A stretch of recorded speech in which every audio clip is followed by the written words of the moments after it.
അനിശ്ചിതകാല സമരത്തിനൊരുങ്ങി സംസ്ഥാനത്തെ online taxi ഡ്രൈവർമാർ.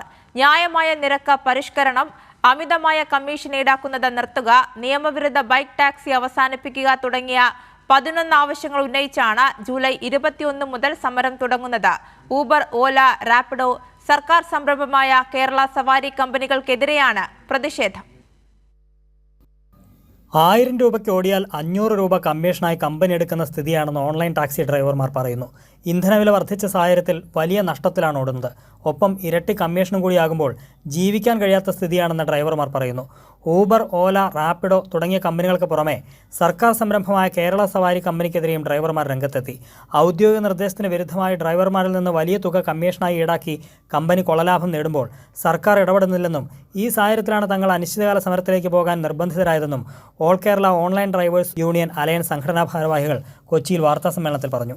അനധികൃതമായിട്ട് ഈ റേറ്റ് കുറച്ചുകൊണ്ടിരിക്കുമ്പോൾ ഇവരെന്തുകൊണ്ട് ഗവൺമെൻറ് അതിനകത്ത് ഇടപെടണ്ടേ? ഗവൺമെൻറ് തന്നെയല്ലേ ഫിക്സ് ചെയ്തേക്കുന്നത്.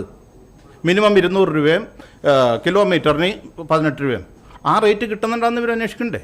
ഇത് അന്വേഷിച്ചിട്ടില്ലല്ലോ ഇതുവരെ കിട്ടും. അല്ലെങ്കിൽ ഞങ്ങൾക്ക് ഈ സമരത്തിലേക്ക് നീങ്ങേണ്ട വല്ല കാര്യമുണ്ടോ? കേരളത്തിൽ പുതിയ വാഹനങ്ങളുടെ അറ്റാച്ച്മെന്റ് താൽക്കാലികമായി നിർത്തിവെക്കുക, നിയമവിരുദ്ധമായ white board bike taxi service അവസാനിപ്പിക്കുക, ന്യായമായ നിരക്ക് വർധന നടപ്പാക്കുക തുടങ്ങി 11 ആവശ്യങ്ങൾ ഉന്നയിച്ചാണ് ഓൺലൈൻ ടാക്സി ഡ്രൈവർമാർ അനിശ്ചിതകാല സമരം പ്രഖ്യാപിച്ചിരിക്കുന്നത്. ഈ മാസം 21 മുതൽ തുടങ്ങുന്ന സമരത്തിൽ സംസ്ഥാനത്തെ മുഴുവൻ ഓൺലൈൻ ടാക്സി ഡ്രൈവർ സംഘടനകളും അണിനിരക്കുമെന്നും ആയിരക്കണക്കിന് ഡ്രൈവർമാർ ഓൺലൈൻ പ്ലാറ്റ്ഫോമുകളിൽ നിന്ന് പൂർണ്ണമായും ഓഫ്ലൈൻ ആകുമെന്നും സംഘടനാ നേതാക്കൾ വാർത്താസമ്മേളനത്തിൽ അറിയിച്ചു. കൈരളി ന്യൂസ്, കൊച്ചി.